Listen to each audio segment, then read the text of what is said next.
And the Labour Party seems to have gone to war with itself over the choice of its next leader. The surprise success in the race of the left-winger Jeremy Corbyn is causing major jitters in the other camps. And this morning's paper suggests all sorts of non-Labour people are flocking to back him. The Communist Party says that it's about transforming Labour from a bourgeois workers' party that serves capitalism into a workers' party that serves the working class to the cause of socialism. Mr. Corbyn is with me. Good morning. Would you agree with that quote? Is that what the campaign is really about? What it's about is converting the Labour Party into much more of a social movement, and an awful lot of people have joined the party since the election. We've now got 250,000 members, probably 50,000 signed up as supporters.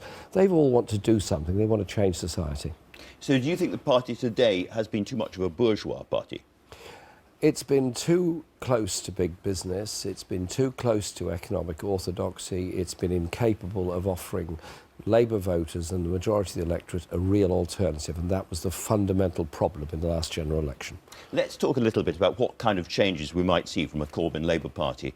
I think you've said that the top rate of tax might not go up as high as 70p, but how far should it go up?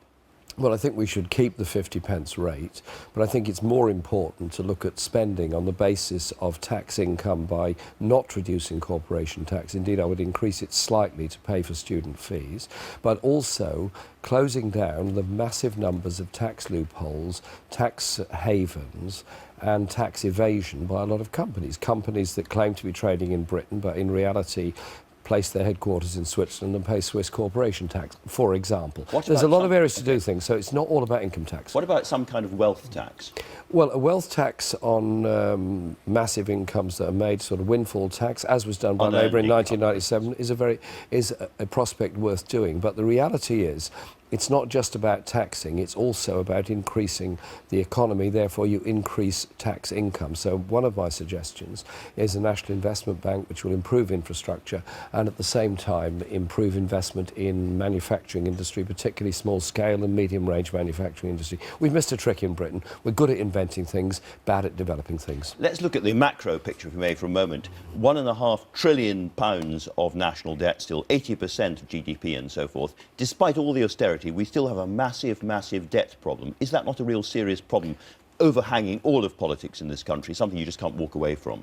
But the austerity process makes it worse because it lowers income, lowers wages, lowers income tax, increases demand on welfare because of the levels of poverty in Britain. And so it actually is a cycle of decline. Surely it's better to invest in an economy, to grow income and grow prosperity. Sure, but to do what you want to do, you either have to sharply raise taxes to blunt the edge of what is now called austerity, or else you have to raise borrowing. And it still seems to a lot of people that raising borrowing just at the moment is too big a risk. You're looking at £50 billion of uncollected tax. You're looking at massive evasion of tax. You're looking at an awful lot of strange money that comes in, particularly to London and the South East, that's invested in land banking and empty luxury homes. I think there are some areas there when we could bring in a lot of money through taxation income. But the issue has to be what kind of society we want to live in and what role of government is in achieving that.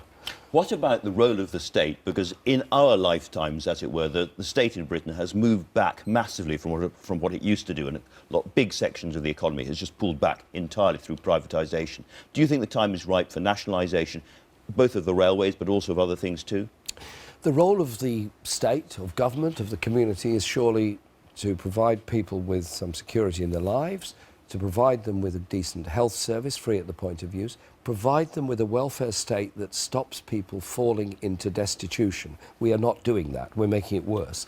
But also, where there are natural monopolies like Royal Mail, like the railways, it seems to me counterintuitive that we spend a great deal of money on investing in railway infrastructure, billions, and we then hand it over to train operating companies to run it. I think it is much better if we bring the railway system as a whole into public ownership. It's not some extreme position. It's supported on opinion polls by 60 to 70% of the electorate. Does the same not automatically and logically apply to, for instance, the power industry? Well, I think the idea that you can run a fair market in the energy supply system is a little odd. Your house and my house have one feeder cable going in for our electricity, one gas pipe going in for our gas supply, one telephone line for our telephone system. there's no competition there. There is a creation of a false market. I would be much happier if we had a regulated, publicly run service delivering energy supplies. So renationalise energy, gas, you can call it renationalise, you water. can call it public ownership, you can call it a better form of control of those industries, but at the moment, there's a great deal of money being made out of all of us by gas and electricity companies who are benefiting from the infrastructure investment that you and I, as taxpayers, have put in over the past 50 years. So public ownership of the big monopolies would still be a Jeremy Corbyn position. Of those, Which reminds me slightly of the old days of Tony Benn, the alternative economic strategy and all of that. If I'd asked Tony Benn what his politics were and asked him about Marx, I think what he would have said is Marx was right about a lot of the economics and wrong on the politics. And his politics came from the English radical tradition, the Levellers and so forth. Is that by and large where you come from too? Well, Marx obviously analysed what was happening in a quite brilliant way, and the philosophy around Marx is absolutely fascinating. Does it all apply now? Well, obviously, philosophy applies at all times. Do we then take that as a way in which we ensure that people have reasonable security in their lives through public ownership of the major monopolies, then I think that is a fair point to look at. It's not unpopular with the public. We are, after all, subsidising the railway system to a massive degree.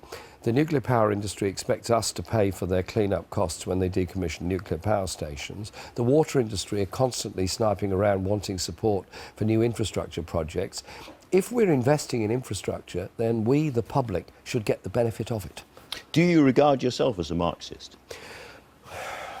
That's a very interesting question, actually. I haven't thought about that for a long time. I haven't really read as much of Marx as I should have done. I've read quite a bit, but not that much.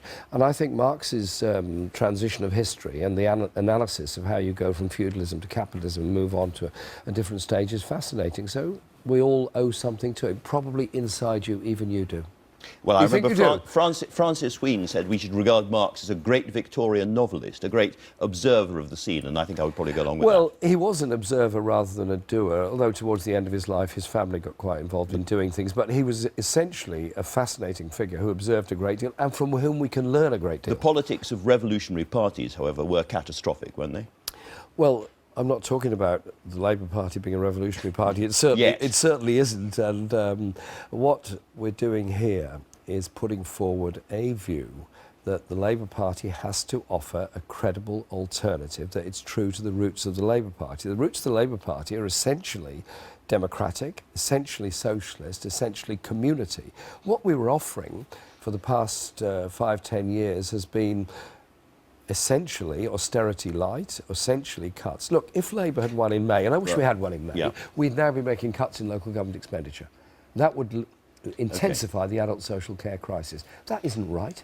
There is a very sort of fundamental critique of your position by all the other candidates, by a lot of commentators, which simply says, hold on a minute, Ed Miliband was, in relative terms, to the left on the party, and he was overwhelmingly rejected across England. The Labour Party was seen as a welfarist party, not as a party for people who earned money, not as a party for small business people or entrepreneurs, and therefore the proposition by Jeremy Corbyn that to win in England you have to move further to the left is bonkers. Well, it's a rather unfortunate use of words, actually. I think people should engage in a serious debate rather than those kind of words, but let's leave that on one side. I'm suggesting that we invest a great deal more in manufacturing industry, in high-tech industry, in developing those medium-sized enterprises which can produce that.